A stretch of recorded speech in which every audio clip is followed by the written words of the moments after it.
Hoje nós vamos falar sobre a festa de São Miguel Arcanjo, a liturgia da festa de São Miguel Arcanjo, aos 29 de setembro, e, de maneira geral, sobre a relação entre os anjos e a liturgia. A liturgia nos faz pensar em São Miguel Arcanjo, pelo menos, sobre três aspectos, com três características, três qualidades. Primeiramente, como príncipe da milícia celeste, nós temos aí o testemunho da Escritura, né, sobre a guerra que houve entre os anjos, né, e o próprio nome de São Miguel Arcanjo, que significa quem como Deus. Recorda-nos o combate que se travou no céu entre o arcanjo e o demônio, entre o príncipe da milícia celeste e o príncipe dos anjos caídos. A batalha que aí então começou continua ainda depois da rebelião de Lúcifer e há de continuar até o fim dos tempos. É a mesma guerra entre a descendência da mulher e a descendência da serpente.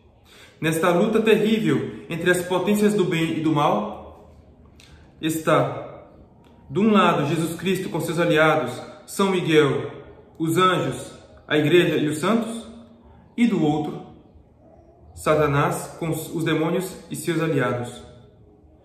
Nós andamos pessoalmente, continuamente envolvidos nessa contenda, nessa inimizade perpétua estabelecida entre a mulher e a serpente, entre a descendência da mulher e a descendência da serpente.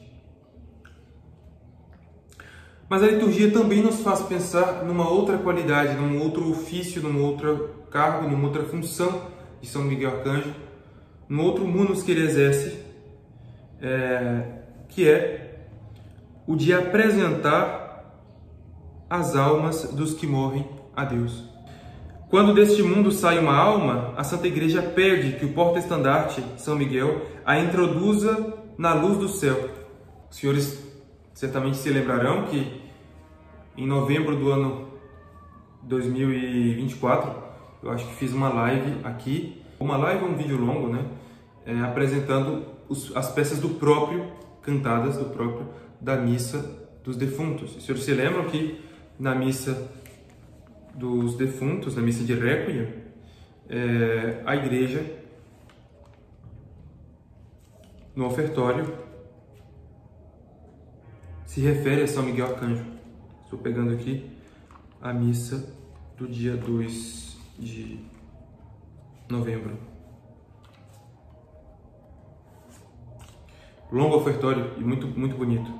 Senhor Jesus Cristo, Rei da Glória, livrai as almas de todos os fiéis defuntos das penas do inferno e do abismo profundo. Livrai-as das garras do leão, para que as não trague o inferno, nem caiam nesse lugar tenebroso.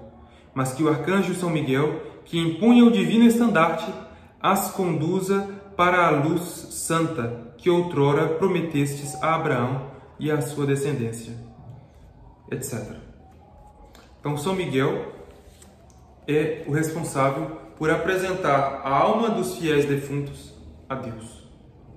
Daqui nasceu o costume de representar o arcanjo sustentando uma balança, a balança divina, em que as almas devem ser pesadas, porque São Miguel deve apresentar as almas para comparecer diante do divino juiz. Por fim, São Miguel também preside ao culto daqueles que prestam adoração a Deus.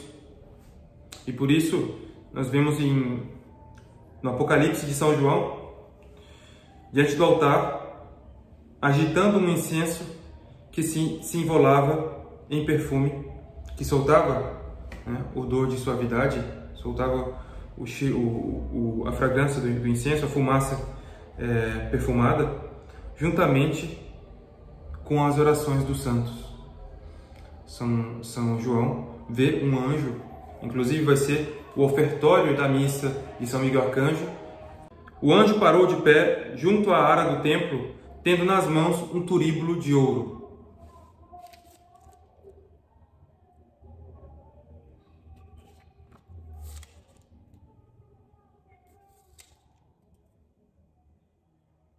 E deram-lhe muito incenso, e o fumo dos aromas subiu à presença de Deus.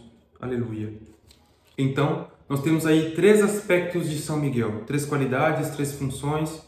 Ele é o príncipe da milícia celeste, ou seja, o príncipe dos anjos, o chefe dos anjos. Nós temos São Miguel enquanto aquele que deve apresentar a alma dos fiéis defuntos para comparecer diante do juízo de Deus. E por fim, nós temos São Miguel enquanto chefe daqueles que prestam culto a Deus. E quem diz culto, diz liturgia. Então, São Miguel é de grande importância na liturgia, e não é à toa que no próprio Confítio, no qual nós confessamos a Deus e aos santos os nossos pecados e pedimos que roguem por nós, a Igreja nos faz nomear explicitamente São Miguel Arcanjo, além, é claro, das orações de Leão XIII, que foram acrescentadas ao final da missa para pedir proteção para a Igreja e uma série de graças necessárias para esses tempos.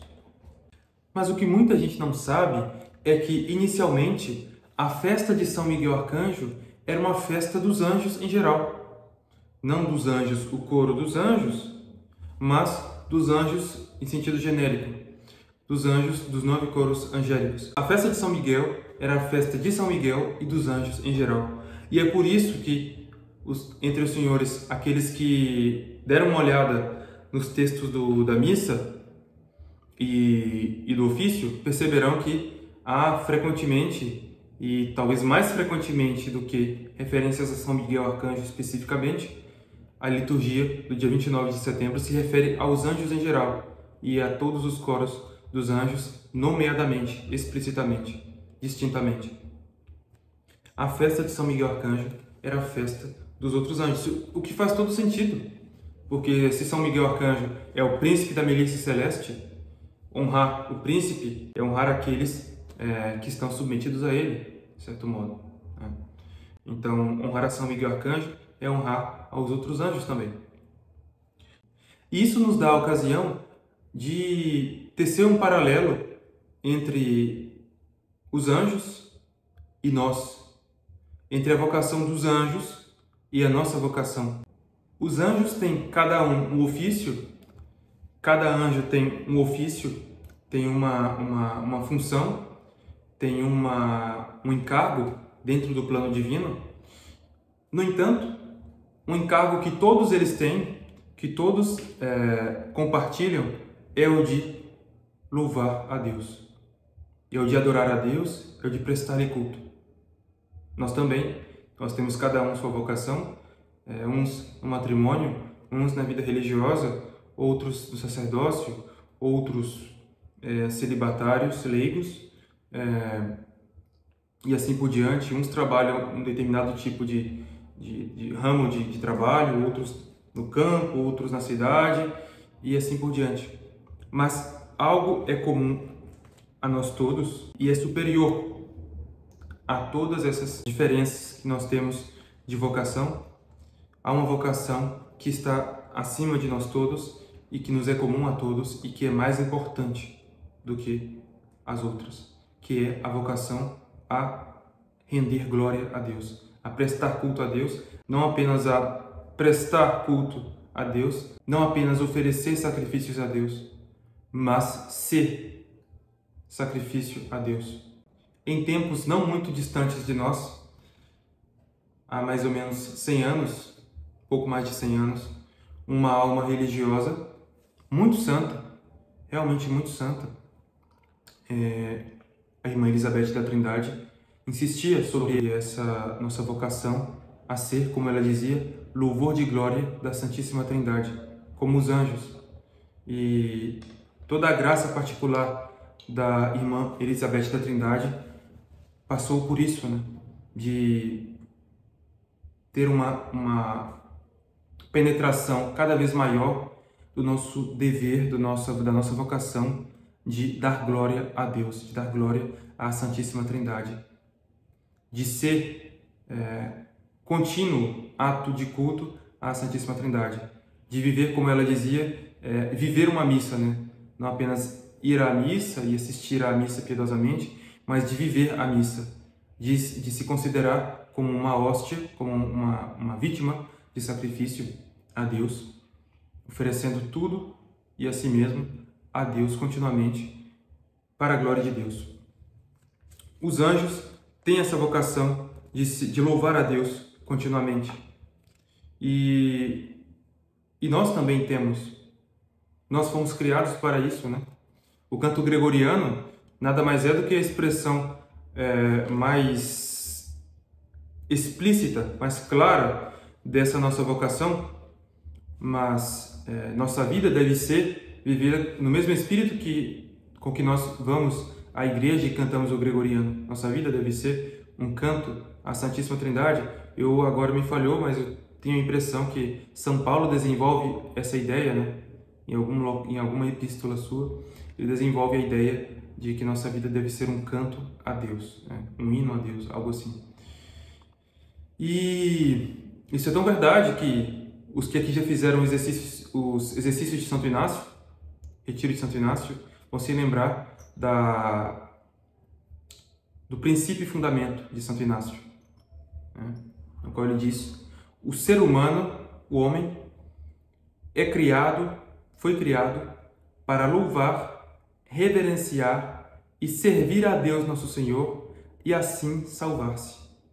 As outras coisas sobre a face da terra são criadas para o ser humano e para o ajudarem a atingir o fim para o qual é criado. Daí se segue que ele deve usar das coisas tanto quanto o ajudam para atingir o seu fim, e deve privar-se delas tanto quanto o impedem. Por isso é necessário fazer-nos indiferentes a todas as coisas criadas, em tudo o que é permitido à nossa livre vontade e não lhe é proibido. De tal maneira que, da nossa parte, não queiramos mais saúde que enfermidade, mais riqueza que pobreza, mais honra que desonra, mais vida longa que vida breve, e assim por diante em tudo mais, desejando e escolhendo somente aquilo que mais nos conduz ao fim para o qual somos criados. E qual é esse fim? Volto ao começo. O homem foi criado para louvar, reverenciar e servir a Deus nosso Senhor e assim salvar-se. Toda a nossa vida deve ser uma contínua liturgia nesse sentido. Toda a nossa vida deve ser um contínuo ato de culto a Deus, de adoração, de reverência, de louvor divino. Nós cantamos quando vamos à liturgia e nós não podemos cantar o dia todo, o tempo todo. Mesmo os monges que têm os ofícios cantados ao longo do dia e à noite também, mas eles não podem ficar cantando o dia inteiro. É necessário se ocupar de outras coisas também, aos trabalhos do mosteiro, do claustro, as limpezas, aos estudos. E, no entanto, nossa vida deve ser um ato de culto contínuo, de maneira que, mesmo fora da liturgia, nós ofereçamos todas as nossas obras, todos os nossos trabalhos, estudos, alegrias e sofrimentos, tudo que nós fazemos e que nós deixamos de fazer, todas as nossas ocupações e preocupações, nós devemos oferecer a Deus como ato de culto. E o que não serve para Deus, o que não agradaria a Deus, o que não serviria para honrar a Deus, não serve para a nossa vida.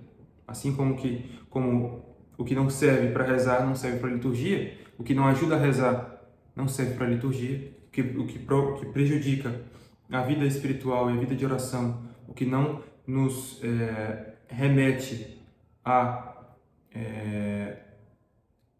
reverência para com Deus, à submissão a Deus, à humildade e à adoração, não serve para a liturgia. Assim também, aquilo que nós não podemos oferecer a Deus, porque não é digno dele, não serve para nós.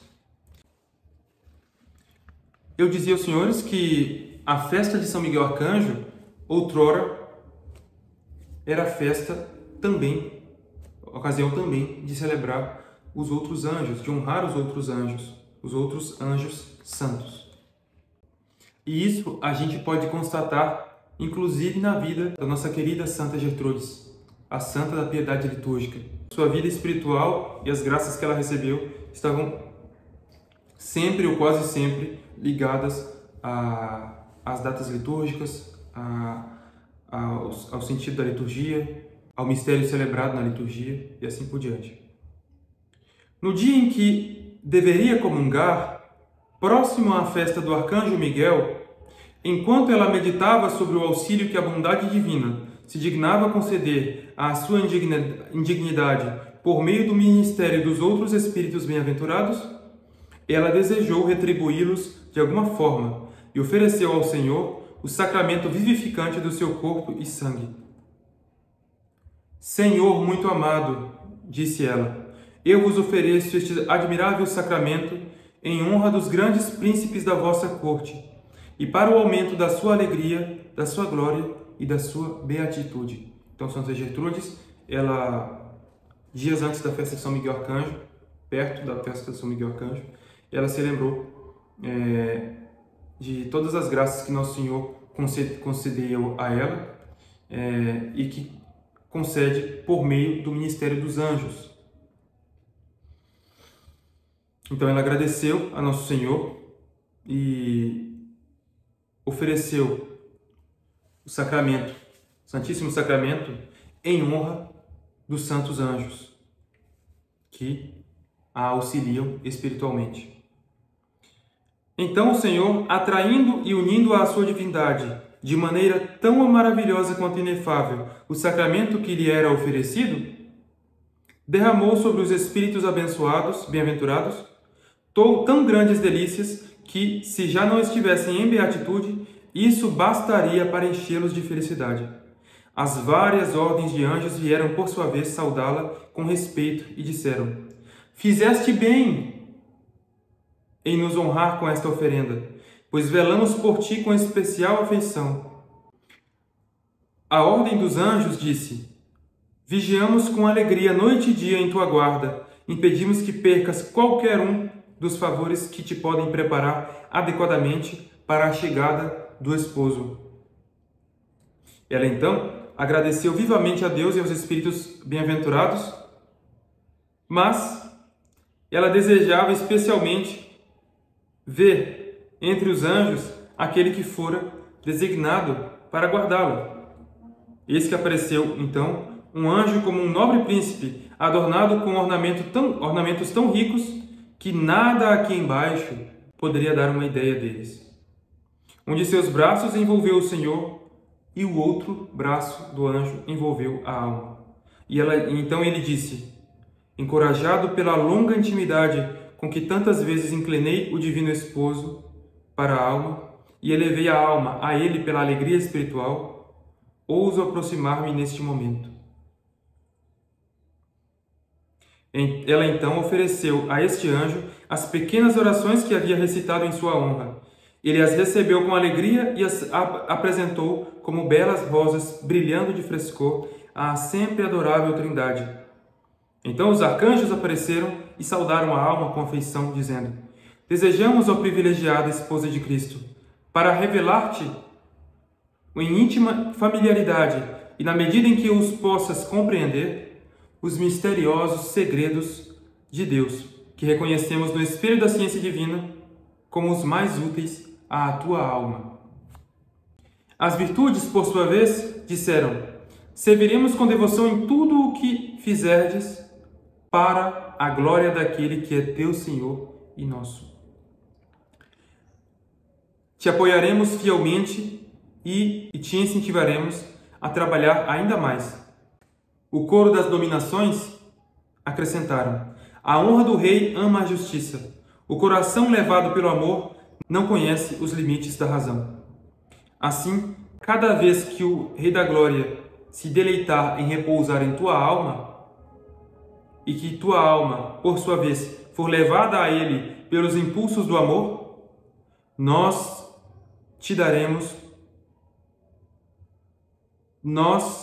lhe daremos por ti o respeito devido à sua grandeza, para que sua glória soberana não sofra nenhum prejuízo e não perca nenhuma honra.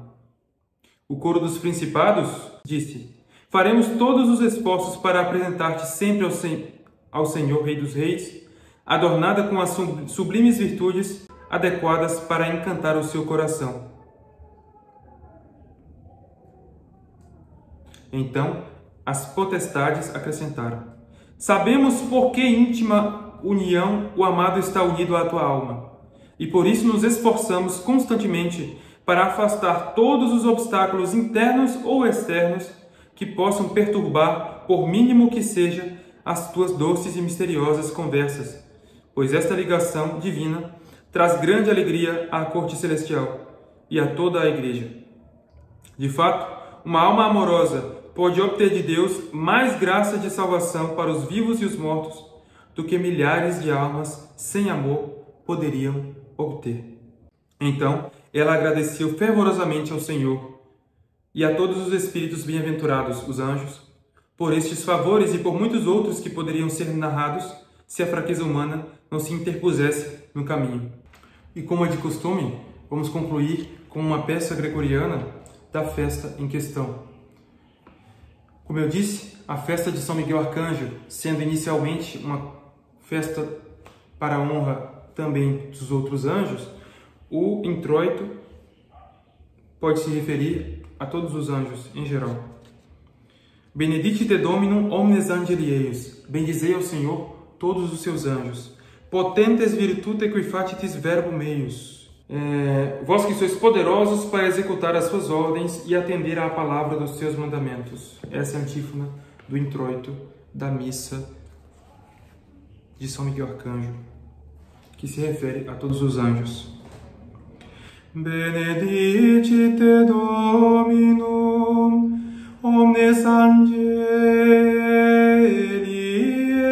eius, potentes virtute qui facitis verbum eius, ad audiendum